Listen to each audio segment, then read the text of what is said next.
So I've got to ask you a question today. Have you ever said something and immediately regretted it?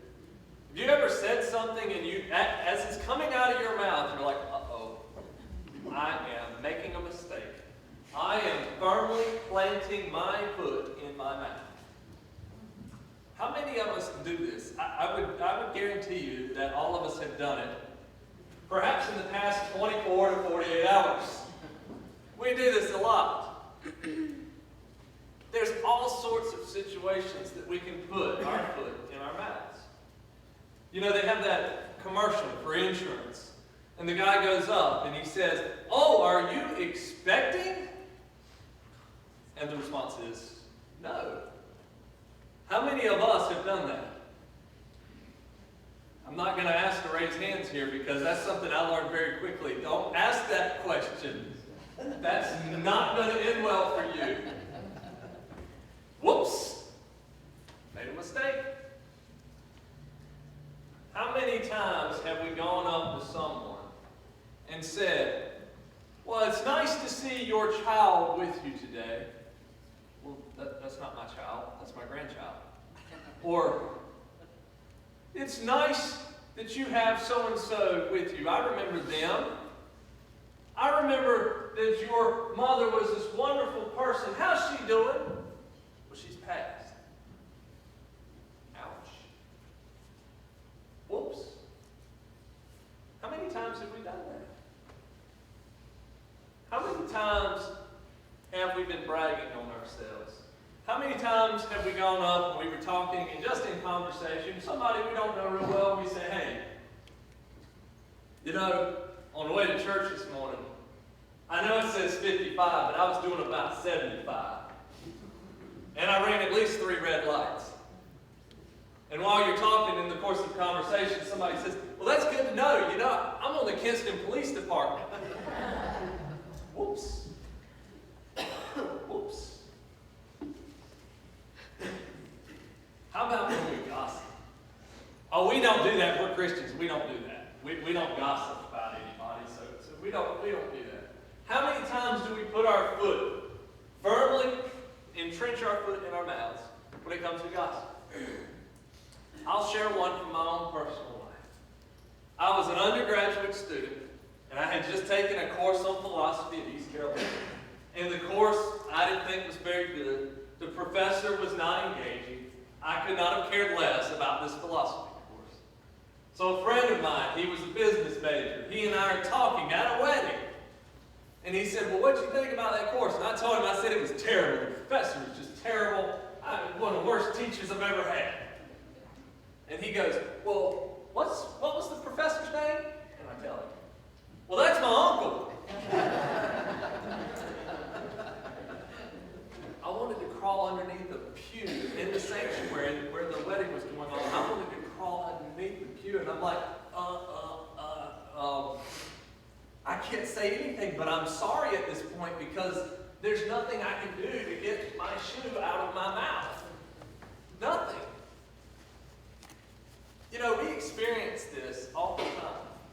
And especially with social media today, we see a huge problem with knee-jerk reactions and putting our foot in our mouths and saying things that we might not should say. If we look on social media, we know that our boss will make us mad. So we go online and we use our social media, Facebook, or you send out a tweet, and we say, "My boss really stinks." And then we wonder why we get fired the next day. Or, my favorite, relationships. You know, Facebook has a relationship status thing where you connect and say, "I'm married to such and so," or "I'm in a relationship," or my favorite, "It's complicated." And watch the kids, especially as they're dating. When they get mad at one another, you'll see in a relationship with, and then it changes to "it's complicated." And then it changes back to "in a relationship with" as they go through the course of the day. How many times in the course of our own relationships have we said something to a loved one and gone, "Uh-oh, whoops, shouldn't have said that. I shouldn't have said that." Social media is really bad for us to do that.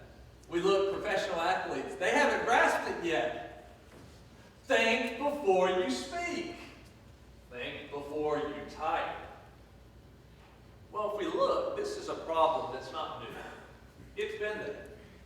And what's wonderful is we have a good example in the scripture that we've looked at today that tells us about what happens when we say something. And sometimes we don't really understand what we're talking about. Or sometimes it's just a knee-jerk and we don't think about it. So let's take a look again and see how Peter put his foot in his mouth.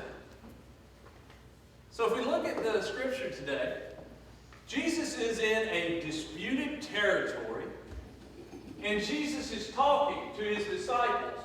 And he goes up and he asks him, he says, we're in this disputed territory, and people don't know Jesus that well. He says, well, who do they say that I am? And the disciples come back real quick and easy. Well, you're a prophet. They say you're a prophet, like John the Baptist. You're a prophet, like Elijah. And Jesus says, okay. They're at a good starting point. Okay. And then he follows up with the important question. He says, hold on a minute, but who do you say I am? Now remember, he's talking to the disciples at this point. So who do you, who truly know me, who do you say that I am? Now, I want you to see, Peter's getting ready to get a gold star in the classroom. Peter knows the right answer. In verse 29, Peter answered, you are the Christ. Now, depending on your translation, it may say you are the Messiah. Understand, this is the second time that the Gospel of Mark has named Jesus as the Christ and the Messiah. See, this is all part of that messianic secret that we talk about in the Gospel of Mark. Jesus is trying to keep his identity under wraps. Do you know the first time that he was named the Christ, the Messiah, was in the opening of the book. And so finally now in chapter 8, we have it named again. You are the Christ. Peter gets it right. So if we leave here in this little section here and we just leave off, it sounds like Peter is the star pupil. Peter knows his stuff. He's the A student. But it doesn't stop here. Verse 31 tells us how Jesus began to teach the disciples about the prophecy, about what was going to happen, about how Jesus would die and suffer.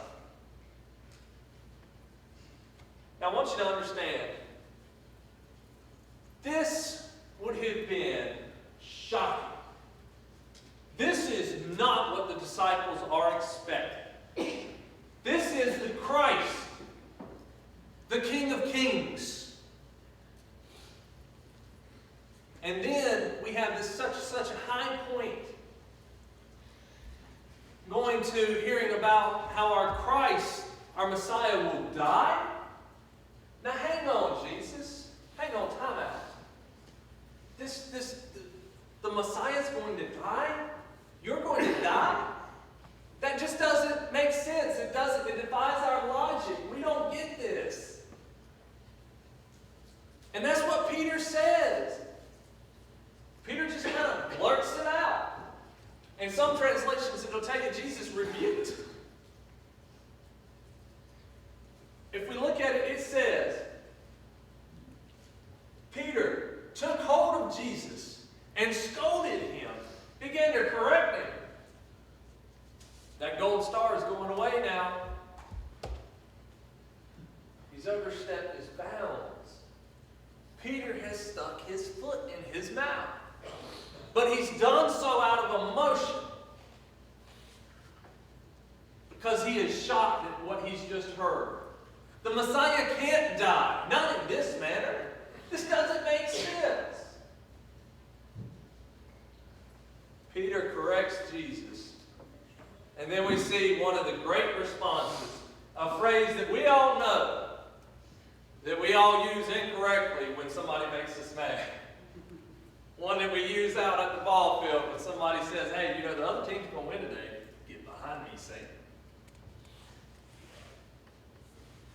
"Get behind me, Satan." Is that a kind compliment? Is that a phrase we want to hear? That's a harsh confrontation. You can see where it's like time stands still. And all the other disciples are sitting around watching in horror as there's a confrontation now between Jesus and Peter. And Jesus is letting Peter have it. If we're in high school again, all the other kids are going, "Ooh, Peter's getting it."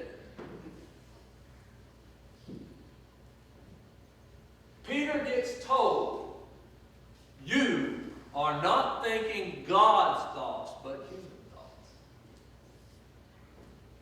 I have to imagine that our good friend Peter now has found another disciple to hide behind. I imagine he realizes at this point, "I shouldn't have said that. Whoops." What transpires next? It's pretty amazing. After this confrontation, now understand, Jesus is pretty riled up here, but there's still a positive relationship between he and Peter, and always will be. So after this confrontation and this discourse, Jesus calls the crowd together because he's like, I got to teach these folks. I've got to tell them something important. So the crowd gathers together and Jesus tells them, he says, "Look, as the Messiah, as the Christ, we're going to take and we're going to reverse the way you think things are going to work." He tells them, "Take up their cross and follow me." Now see, during this time period, everyone thought the Messiah would raise up an army and lead them to war. So they would take up their swords and they would go into battle. They'd overthrow that mighty Roman Empire and kill all of their enemies. But this isn't the Jesus that we know. See, we've already seen the end of the story. So we know this isn't the case. And so Jesus tells the crowd, "Take up the cross." Don't get the sword. Take up the cross and follow me.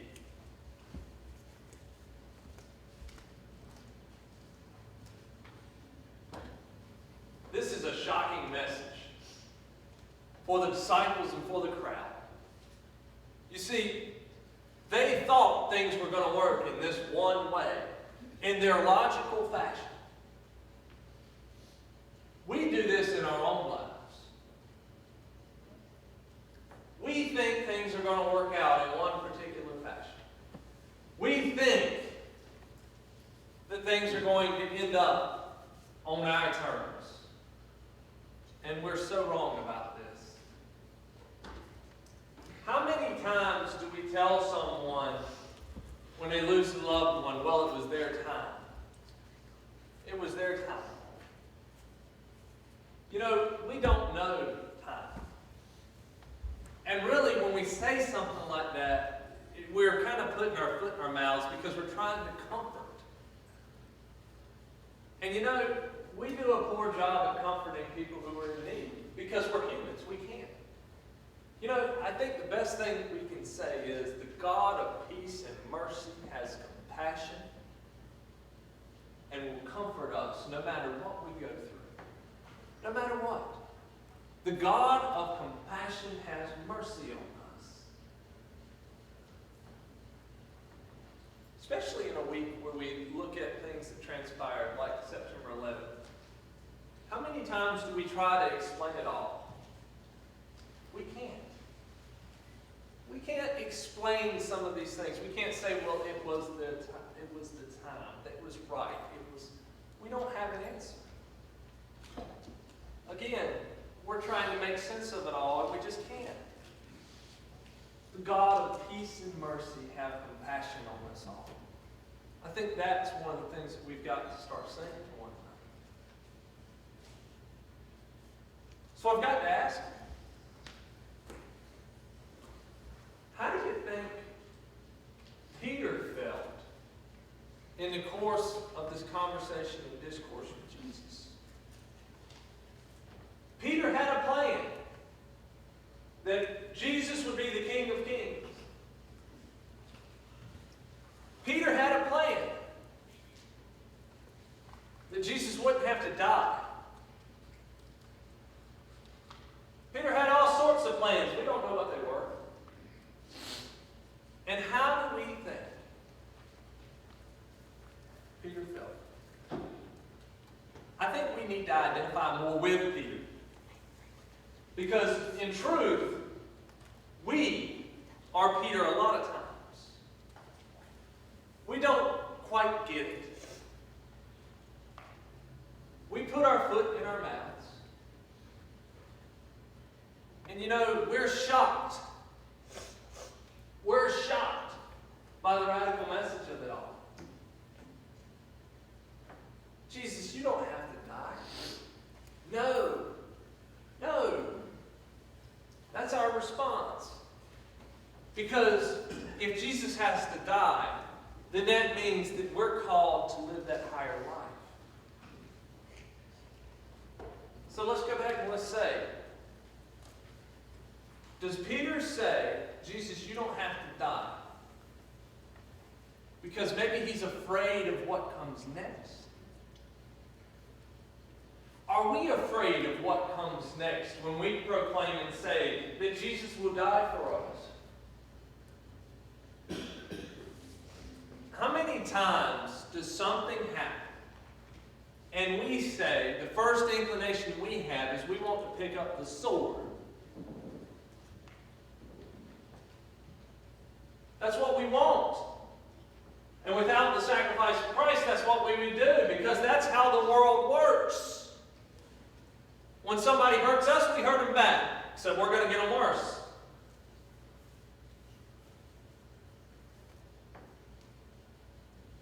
I say again, the acts of September 11th. How do we pick up the cross with such atrocities? How do we learn to pick up the cross?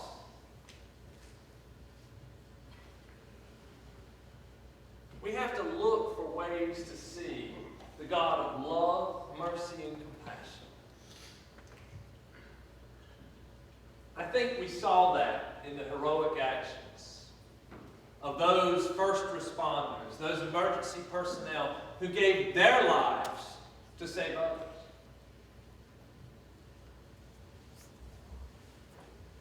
I think we saw that there. And I think ultimately that when we look at those two twisted eye beams in the shape of a cross, you've seen the pictures.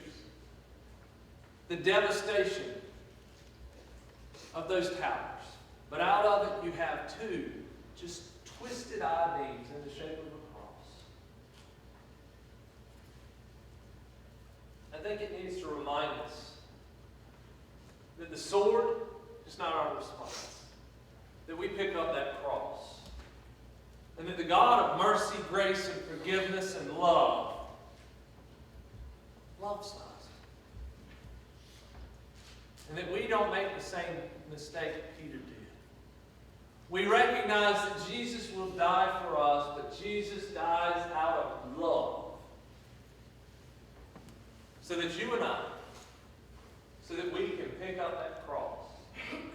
And we can tell others how great the love of God is and always will be.